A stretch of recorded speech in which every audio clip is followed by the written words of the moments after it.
Gente, a gente vai falar um pouco sobre finanças durante alguns minutos aqui. Eu sei que esse é um tema bastante amplo, tem bastante coisa para a gente explorar dentro desse assunto, então, obviamente, a gente não tem como se aprofundar muito sobre isso aqui, mas acho que é super importante a gente falar sobre alguns tópicos que são importantes sobre finanças, sobre o jovem cristão e as finanças. Pode passar, por favor. Acho que o primeiro grande passo aqui é a gente entender o conceito de mordomia. E quem já fez a EMP? Quem já fez a EMP aqui? Ou quem está fazendo? Quem fez a EMP, quem está fazendo, enfim, já estudou sobre isso. O primeiro grande passo para a gente ter uma vida financeira bem estruturada é entender esse conceito de mordomia cristã. É entender que as minhas finanças, que a minha carreira, que o meu curso, com a minha graduação, com a minha pós-graduação, com o meu mestrado, com o meu doutorado, ele na verdade pertence ao Senhor. Então, quando a gente entende isso, quando a gente entende que a nossa vida, que tudo aquilo que a gente tem, que tudo aquilo que a gente constrói todos os dias no nosso trabalho, na verdade pertence a Deus. Então, esse é um pilar muito importante.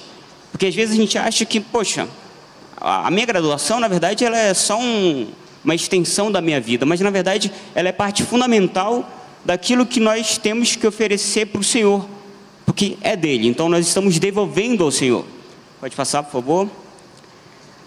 E tem não sei se dá para ver direito, eu acho que não, a imagem ficou um pouco distorcida aqui, mas a gente tem um cenário de educação financeira, de finanças no Brasil, que ele é extremamente ruim. Olha só, o endividamento das famílias sobe para 78,5% em abril. Esses dados eles são desse ano. A maioria dos brasileiros não consegue guardar dinheiro, mostra a pesquisa. 58% dos americanos possuem ações contra apenas 2% dos brasileiros. Ou seja, o primeiro cenário que a gente tem aqui é de famílias extremamente endividadas. Isso é grande parte da população que está dentro desse cenário. O segundo cenário aqui, que é a imagem do meio, é o fato de que mostra o quanto o brasileiro não consegue guardar dinheiro. E, obviamente, se tem dívidas lá no primeiro estágio, quando a gente vai para o segundo, poxa, é difícil, né? Se você tem dívidas, é muito difícil guardar dinheiro, porque ou você está tentando pagar a dívida que você fez, ou, infelizmente, você está fazendo mais dívidas. Então, assim, isso é muito preocupante quando a gente olha para o nosso país. E, por fim, eu trouxe aqui como exemplo o mercado americano, que é o mercado mais maduro em relação a investimentos. Apenas 2% dos brasileiros têm o hábito de investir em ações. E aí, obviamente que ações é um nível um pouco mais avançado, mas isso mostra muito da nossa maturidade como investidor. Isso mostra muito da nossa maturidade como alguém que pensa no futuro. E tem um problema que a gente tem, que é soltar a seguinte frase: poxa, mas por que eu vou guardar dinheiro? Por que eu vou investir se eu nem sei se eu vou estar vivo daqui a 70, 80 anos? E a verdade é que, estatisticamente, provavelmente você estará vivo. E se Jesus voltar até lá, amém, glória a Deus, esse é o melhor cenário possível. Mas estatisticamente, você, nós estaremos vivos daqui a 50, 60 anos, até porque a expectativa de vida ela aumenta cada vez mais. Então, a gente precisa agir com responsabilidade e entender que cuidar das nossas finanças é um pilar fundamental para a nossa vida pessoal e também para a nossa vida ministerial. Amém? Pode passar, por favor. Eu vou deixar aqui 4 passos importantes para uma vida financeira mais estruturada. E aqui não existe nada mirabolante, não existe nada de outro mundo. Porque é aquela história de fazer o básico bem feito. Então, quando a gente faz o básico bem feito, normalmente a gente tende a ter uma vida financeira mais estruturada, mais saudável. O primeiro passo pode passar, liquidar toda e qualquer dívida. Gente, isso aqui é o básico. A Bíblia nos direciona que a única coisa que a gente deve dever ao nosso irmão é o amor. No mais, a gente precisa pagar as nossas dívidas. É uma questão de ética cristã, é uma questão de ética e moral cristã. Então, o primeiro grande passo: pague as suas dívidas. E assim, vocês sabem muito bem que os juros do cartão de crédito, enfim, empréstimos bancários, eles são altíssimos. Então, assim, se você deixar acumular, se você deixar a coisa sair do controle, muito provavelmente você vai se colocar numa situação extremamente desagradável. Então, olhe para a sua vida nesse momento e dá uma olhada para aquelas dívidas que você tem. Você precisa liquidar todas elas. É uma questão de ética e moral cristã. E a gente não tem como crescer profissionalmente, a gente não tem como crescer financeiramente a nível de patrimônio, se a gente está devendo um monte de gente. Então, assim, isso é uma espécie de trava, né? A gente precisa pagar as nossas dívidas para que a gente possa conseguir evoluir em relação a isso. Pode passar, por favor. Segundo passo, construa uma reserva de emergência. Essa é a parte mais chata. Geralmente, os especialistas, eles dizem que a gente tem que ter guardado de forma líquida, ou seja, você consegue resgatar a qualquer momento, pelo menos 6 meses dos seus gastos mensais. Então, você precisa ter pelo menos 6 meses de algo ali guardado, porque normalmente a gente não espera, a gente não espera pelo pior, né? Acidente, enfim, aconteceu alguma coisa que você vai ter que gastar o dinheiro muito alto e você não tem. Isso é um problema. Então, assim, essa é a parte mais chata, mas é uma parte muito necessária. A gente precisa ter o hábito de construir uma reserva de emergência e isso, obviamente, leva tempo, mas é necessário. Terceiro passo, aumente a sua renda. Parece óbvio falar isso, mas quando se trata de Brasil, e a gente tem um cenário político e econômico muito conturbado, a gente tem um cenário de inflação que ele corrói todo o nosso poder de compra, e a gente tem um cenário muito desvantajoso para quem quer aumentar o patrimônio no Brasil. Então, o cenário ideal é que a gente consiga aumentar a nossa renda. Olha só o que diz lá em Provérbios 10:4. O que trabalha com mão displicente empobrece, mas a mão dos diligentes enriquece. Então, o que é ser diligente? É ser zeloso, é ser cuidadoso, é ser esforçado, é procurar evoluir. Eu vou dar um exemplo aqui. Há um tempo atrás, já tem bastante tempo, acho que tem uns 8 anos mais ou menos, eu conheci uma pessoa que estava 5 anos no mesmo cargo e ganhando basicamente o mesmo salário. Isso é um problema, porque assim, às vezes a gente não percebe de imediato, mas ao passar do tempo, o seu patrimônio, aquilo que você ganha, ele vai encolhendo cada vez mais, porque a inflação ela vai corroendo o seu poder de compra. Então, parece que é muito óbvio falar isso, mas a gente precisa ter essa mentalidade de aumentar a renda. Você precisa entender que aquilo que você ganhava há 3 anos, hoje, muito provavelmente, não é o suficiente. Não é que não seja o suficiente exatamente, mas não é a mesma coisa. Aquilo que você comprava com R$5 há 3, 4 anos, talvez você tenha que pagar 6, 7 para comprar hoje em dia. Então, aos pouquinhos, o nosso cenário, que é muito conturbado financeiramente, ele vai corroendo o seu patrimônio. Então, aumentar a renda é fundamental. Pode passar. E o último ponto aqui, que é com certeza, para mim, particularmente falando, o mais importante. Entender que investimentos servem como uma forma de potencializar o crescimento patrimonial. Pessoal, é importante a gente aprender sobre essas coisas. É importante você aprender sobre fundo de renda fixa.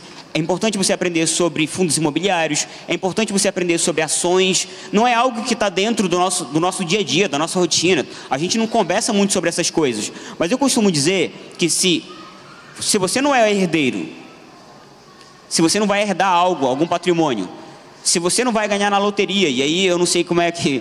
Gilber, eu acho que assim, é consenso que jogar não, né? Nada de jogo de tigrinho aqui não, né? Pelo amor de Deus, gente. Então assim, se você vai por esse caminho, talvez esteja na hora de você repensar um pouco em relação a isso, tá? Mas voltando aqui, se você não é herdeiro, gente, se você não tem pais ricos, olhe para investimentos como uma forma de potencializar aquilo que você ganha. E eu costumo dizer, investir não vai te deixar rico. Salvo raríssimas exceções que eu já acompanhei, inclusive, no período que eu tenho de vida financeira voltado para investimentos, que são mais ou menos 6, 7 anos. Salvo raríssimas exceções, dificilmente o investimento, seja em ações ou fundos imobiliários, ele vai te deixar rico, mas ele vai potencializar. E aí, aqui nesse ponto, a gente costuma unir 2 fatores importantíssimos. O primeiro é o tempo, o segundo são os juros compostos.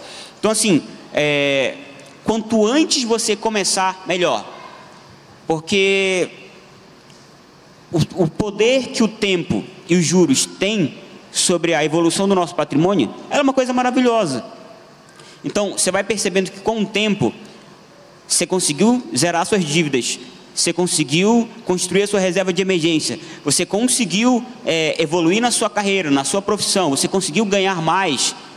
E naturalmente você vai, ano após ano, aumentando os seus aportes, seja em fundos imobiliários, seja em ações. E hoje, é muito fácil você investir aqui no Brasil, obviamente, mas você consegue investir no exterior, você consegue criar contas em corretoras e colocar o seu dinheiro fora do país para que você não esteja extremamente com o seu patrimônio 100% Brasil.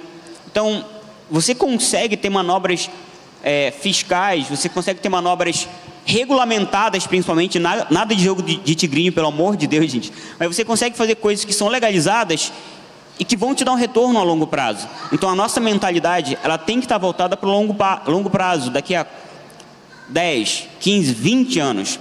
Porque qual que é o cenário que a gente tem? A gente consegue ver isso muito na Coreia do Sul e no Japão, que são países que têm uma população envelhecida. Você consegue ver, você consegue presenciar muitos idosos trabalhando porque a aposentadoria não é o suficiente. Eu costumo dizer que a nossa previdência, né, ela é uma gigantesca pirâmide financeira. E é muito provável, eu espero que não, mas a gente precisa ser racional nesse momento. É muito provável que quando a gente chegue no nosso período de aposentadoria, a nossa situação a nível de aposentadoria, ela esteja muito difícil. Todo ano a gente vê uma reforma acontecendo, né? Todo ano você tem que trabalhar mais para poder se aposentar. Ou seja, a gente precisa ter esse hábito de construir algo fora do governo. A gente precisa tirar essa mentalidade de parar de depender do governo, porque a gente vive num país muito difícil. Essa é a verdade.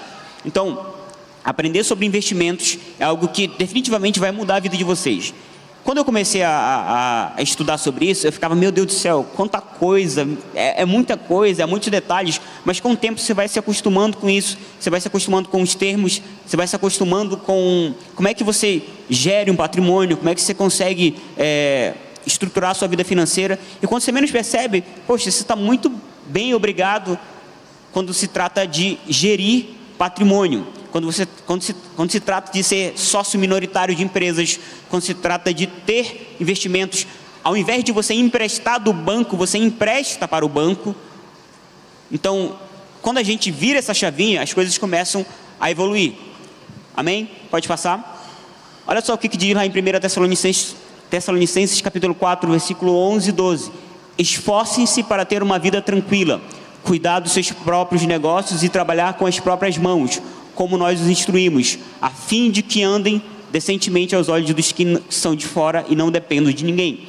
Então, a Bíblia, seja no Antigo ou no Novo Testamento, ela nos instrui, ela nos instiga, ela nos dá um direcionamento para que a gente possa se esforçar. A gente precisa se esforçar, gente. A gente precisa, às vezes, pagar o preço realmente e virar ali noites estudando e tentar algo mais na vida. Poxa, se não está legal nesse emprego, se você não vê perspectiva de crescimento, muda de emprego, vai para outro local. Às vezes a gente tem que aprender a correr riscos, porque a gente, quanto mais a gente corre riscos, e obviamente ninguém gosta, mas quanto mais a gente se expõe a cenários que podem nos dar um bom retorno, melhor para a gente.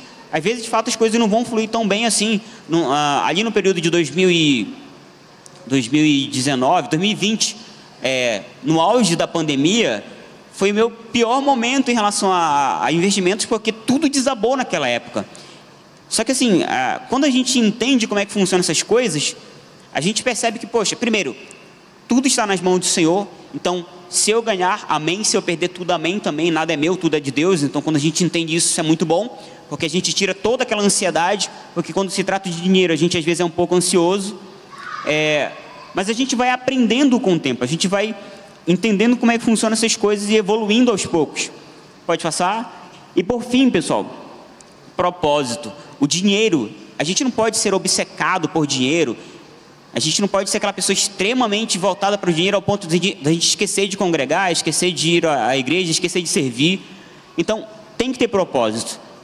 Tem que ter propósito nas suas intenções financeiras, na sua intenção de crescimento patrimonial. Se não existe propósito, existe um problema.